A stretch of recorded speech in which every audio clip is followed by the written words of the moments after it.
C'est déjà la semaine prochaine que débutera la 20e édition du Festival Jazz et Blues de Saguenay. Et pour nous en parler, on a la chance de recevoir M. Jacques Dubé, qui est responsable des communications ainsi que de la programmation. Monsieur Dubé, bienvenue à l'émission. Salut François. Écoutez, 20e édition, on aborde ça en grand. Déjà, Oui. la conférence de presse était assez impressionnante Oui. à l'annonce de la programmation. Exact. Qu'est-ce qu'il faut surveiller pour une 20e édition? Pour la 20e édition, on travaille depuis 2 ans maintenant à établir la programmation qu'on a maintenant sous les yeux, Oui. sous les mains, dans les mains. Et on a cherché et on a trouvé, je pense, là, plusieurs axes qui font que cette édition, 20e anniversaire, est spéciale. On a, bien sûr, vous l'avez eu en entrevue, Florence K, Oui. qui a commencé ou presque sa carrière chez nous. Elle a que de bons souvenirs, nous aussi. Donc, c'était vraiment un incontournable de la réinviter cette année en double plateau avec Holly Cole, qui est déjà venue également chez nous en 2002 ou 2003. Donc, pour nous, c'est les deux grandes jazz du Canada, hein, au Québec et au Canada. Donc, pour nous, ce double plateau du jeudi 16 est vraiment un événement grandiose. On est donc allé plus loin du côté blues. On s'est dit, qu'est-ce qu'on peut offrir aux amateurs qui ferait que ceux-là même se reconnaîtraient et diraient, wow, pour le 20e, ils ont frappé gros.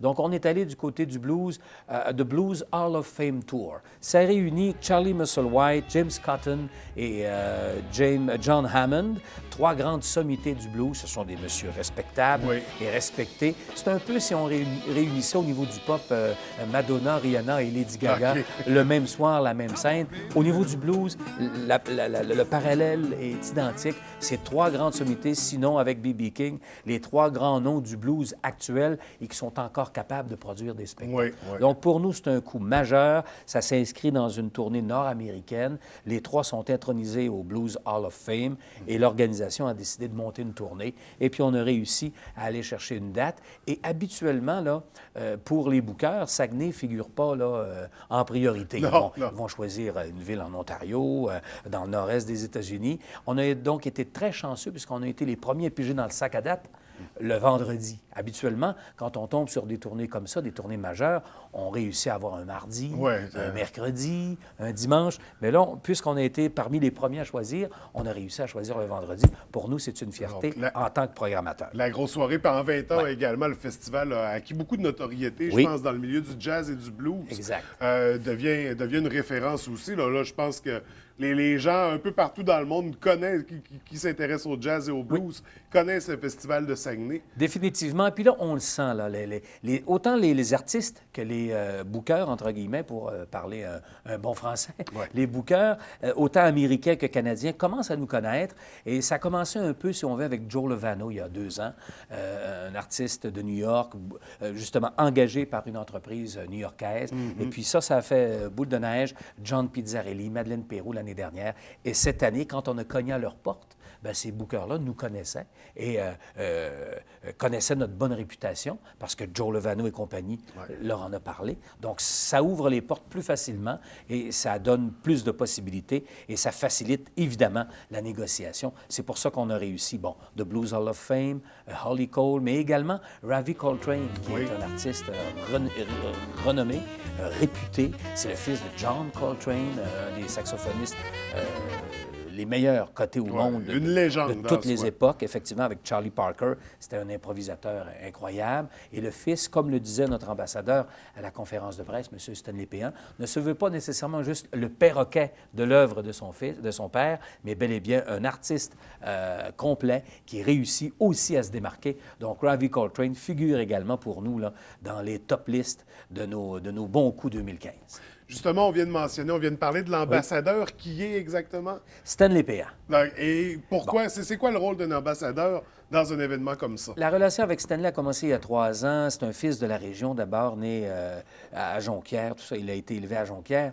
Et à un moment donné, on a eu des porte-paroles, Florence Carr, Don Tyler Watson. On en a eu plusieurs tentatives. Et il y a 3 ans, on est tombé sur Stanley Péan, auteur, grand amateur de jazz, vulgarisateur également.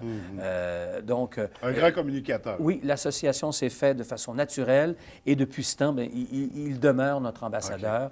Et je pense qu'on ne pouvait pas tomber sur mieux que Stanley, dans le sens que, bon, il est animateur radio, auteur. On a d'ailleurs plusieurs projets le concernant là, au niveau de l'écriture. Et puis, il adore venir à Saguenay lors du festival. Il retrouve de anciennes amitiés. Donc, pour nous, c'est un match parfait. Oui, oui.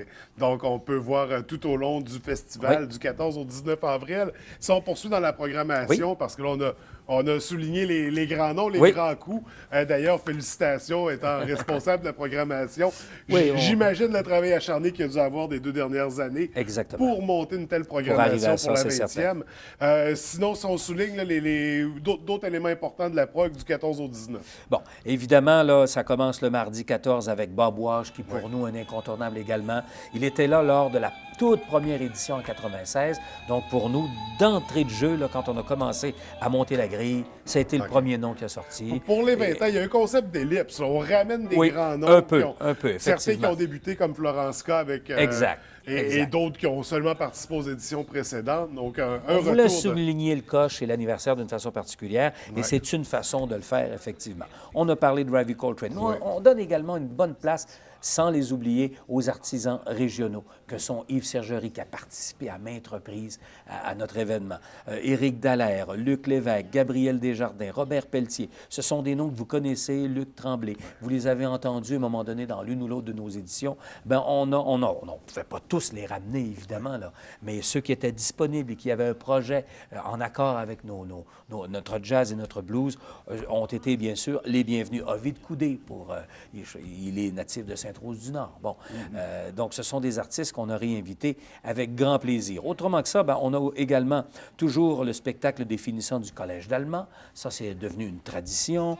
On a Annabelle Doucet qui a participé à la récente édition de l'émission La Voix. Elle s'est d'ailleurs très bien démarquée. On a Barat and his Rhythm 4 qui effectue un retour. Guy Bélanger, le bluesman bien connu, de Lemon Bucket Orchestra au Cibois. Ils sont une quinzaine de musiciens de façon acoustique. C'est tout à fait festif comme approche musicale. On se voit une salle avec une grande proximité avec les gens, donc des spectacles très intimes, très chaleureux. Et compte tenu de la configuration de la salle, la scène fait 14 par 16. Imaginez 15 musiciens avec tuba, contrebasse. Ça risque d'être assez festif comme ambiance. On a également The Pick Brother, un groupe ontarien, un trio de frères tout à fait extraordinaire. On parle également de Victor Wainwright Band. Ça fait beaucoup de mots anglais dans une seule phrase. Pas toujours facile à un bon Saguenayen. Mais de la musique. Un pianiste qui a gagné plusieurs prix au niveau du piano, autant au Canada qu'aux États-Unis. Ça aussi, ça mérite le détour. Angel Forrest, qui est une incontournable pour nous également. À chaque fois qu'on la met dans la grille, le téléphone sonne, le lieu se remplit, le temps de le dire. Les hôtesses d'Hilaire, ça aussi, ce sera une découverte à faire. The Brooks, j'attire votre attention, puisque ce spectacle compte parmi ses membres Alan Prater, qui a déjà joué avec Michael Jackson, et The Jackson 5. Donc, c'est un gars qui a du rythme, du funk, il danse, il chante. Ça risque d'être très, très, très intéressant. On revient également avec Seb's Music Shop. C'est Sébastien Plante, le chanteur des Respectables, qui, lui, a monté son show blues et qui arrive en homme orchestre avec bass drum, hi-hat, guitare. Ça aussi, ça risque d'être très, très, très intéressant. Impressionnant, Il y a la petite jazzette avec l'orchestre qui met en vedette François Bourassa, le pianiste réputé, et la percussionniste Marie-Josée Simard. Également SRV Tribute Blues Band avec Olivier Gagné, qui est natif de l'Abri, et qui a monté un hommage à Stevie Ray Vaughan. Et comme en 2015, on va célébrer le 25e anniversaire de la disparition du guitariste réputé, on croit que l'événement était vraiment tout tracé pour Olivier et pour ce tribute. Et Olivier est tout à fait extraordinaire dans le rôle de Stevie Ray. Il est Stevie Ray, c'est pas compliqué. Il a le jeu de guitare, il a le look, il a l'attitude. C'est tout à fait incroyable. J'avais eu la chance de le voir ici même à la baie au mois de septembre-octobre. Il donne un spectacle extraordinaire. Joseph Edgar, l'interprète de Espionne russe, qui fera également un passage chez nous, et Gabriel Chong, qui était également de l'édition de La Voix de l'année dernière. Donc, il y en a pour tous les goûts. On en a survolé que quelques-uns.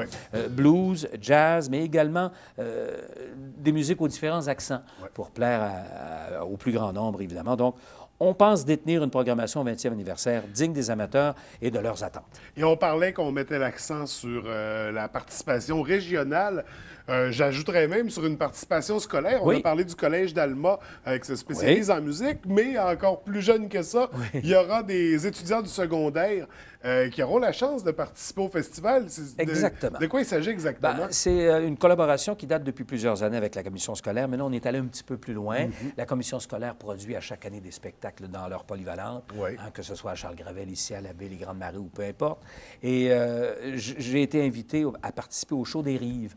Le 1er avril dernier, il y avait une vingtaine de finalistes. Et parmi ces finalistes-là, groupes, danseurs, jongleurs, peu importe, j'étais invité à choisir un chanteur, chanteuse ou groupe ou trio, peu importe, pour faire une première partie, un spectacle dans notre programmation. Et j'ai choisi les Trois Mousquetaires, des jeunes étudiants, élèves du secondaire 3 à Charles-Gravel. Ils font des compositions, 2 guitares guitare basse. Et puis, ils vont faire effectivement les frais d'un spectacle, une vingtaine de minutes, sous le Dôme Bell, un nouveau lieu qui s'ajoute cette année, le jeudi 16 avril à 20h30. Donc, on est très, très fiers de cette belle association. Ça permet à ces jeunes de vivre une expérience scénique tout à fait inoubliable. Ah, unique. Et là-dessus, déjà l'année prochaine, j'ai manifesté mon intention à revenir au Show des Rives et à répéter l'expérience. C'est un contrat déjà signé. Donc, une superbe collaboration, une expérience unique, incroyable Absolument. pour ces jeunes qui vont y participer, puis qui rajoutent un volet intéressant à l'ensemble du festival. Donc, de pouvoir, la relève, c'est très important pour nous depuis plusieurs années. Parce qu'on passe des grands noms à des jeunes d'ici qui sait, ont peut-être un avenir devant eux à surveiller. Incroyable. Donc, très belle collaboration. On parle de lieux. Ça se passe principalement dans le centre-ville de Chicoutimi? Oui, depuis quelques années, on a concentré nos activités dans la zone festive, là, question organisationnelle. Donc, rue Racine-Chicoutimi, avec une douzaine de lieux, des activités au Théâtre Banque Nationale, au côté cours de Jonquière. Et cette année, on en a parlé un peu tantôt, l'ajout d'un nouveau lieu, le Dôme Bell, qui se veut un dôme, comme une tente, mais en forme de dôme. Et pour répondre à la question que quelqu'un m'a déjà posée, oui, on va pouvoir en sortir, contrairement à la série télé là, écrite par Stephen King. On va pouvoir sortir du dôme comme bon nous semble. Et c'est un nouveau lieu important pour nous, puisqu'il est situé à l'extérieur, au coin des rues Racine et Bégin. Et on va être dehors sans l'être vraiment, chauffé, éclairé, meublé. Et ce sera donc un feeling très différent pour les amateurs. L'admission est gratuite, avec un Dixie Band sur place les jeudis, vendredis, samedis, ainsi que Wainwright, dont on parlait tantôt, le pianiste, les jeudis, vendredis et samedis. Donc, beaucoup d'ambiance, un nouveau lieu très festif qui va certainement être le rendez-vous de milliers de festivaliers. Donc, pour nous aussi, ce sera une première. Puis on a bien hâte de mettre ça en branle là, du 14 au 19 avril. Donc, le volet extérieur rentre dans le volet gratuité également. Exactement. Il y a des spectacles qui sont quand même payants pendant le festival. Oui, absolument, un peu partout. Mais on a quand même une bonne proportion. On a beaucoup de spectacles gratuits, beaucoup de spectacles en bas de 15 $. Et il y en a vraiment pour tous les budgets. Tous les détails sont d'ailleurs sur notre site officiel. Donc, il y a moyen de passer une semaine incroyable à très faible coût. Pardon. Exactement. Donc, on en profite. On va voir sur le site Internet du festival l'ensemble de la programmation, les lieux qui s'y rattachent également. Tout y les est. coûts. Au niveau des billets, pour quand on doit payer, on peut le faire à partir www.jazzyblues.com, section programmation, vous cliquez « Acheter, réserver », vous avez tous les détails, là, puis même que cette année, on a même une portion bilingue de notre site Internet. C'est une nouveauté pour les artistes de l'extérieur, mais également le touriste anglophone qui désire venir en région. Donc, pour nous, ça aussi, c'est une avancée pour faire connaître le festival à grande échelle. Donc, on va tout de suite réserver nos places sur le site absolument. Internet, se procurer les billets, plonger dans l'ensemble de la programmation parce qu'il y en a vraiment beaucoup. Une grosse 20e édition qui se tient du 14 au 19 avril prochain. Et là, pour l'incontournable, le show qu'il ne faudrait absolument pas manquer. Moi, personnellement, je me convainc d'aller voir The Blues Hall of Fame Tour. Pour moi, c'est un incontournable avec ses 3 grandes sommités. Les amateurs de jazz ne peuvent éviter Ravi Coltrane, évidemment, qui est une sommité également dans son domaine. Et bien sûr, Holly Cole et Florence K, qui, à mon avis, là, vont certainement donner un double plateau inoubliable. Pour moi, c'est les 3 événements majeurs. Mais je vous parlais aussi de Lemon Bucket, qui suscite beaucoup de curiosité. Bien hâte de voir ça également. On en parle beaucoup, très festif comme approche. Pour moi, c'est également là, un spectacle qui sera très intéressant de surveiller de très, très près. Ouais. Mais une programmation dans l'ensemble qui est savoureuse, qui est à découvrir. Donc, pour cette 20e édition, M. Dubé, c'est un plaisir de vous recevoir à l'émission. Merci, François. On vous souhaite une grosse semaine la semaine prochaine. Ça s'en beaucoup de vient. plaisir, beaucoup de musique. Et on se revoit pour la 21e. Oui, absolument. À bientôt. Merci, bonne journée. Bye-bye.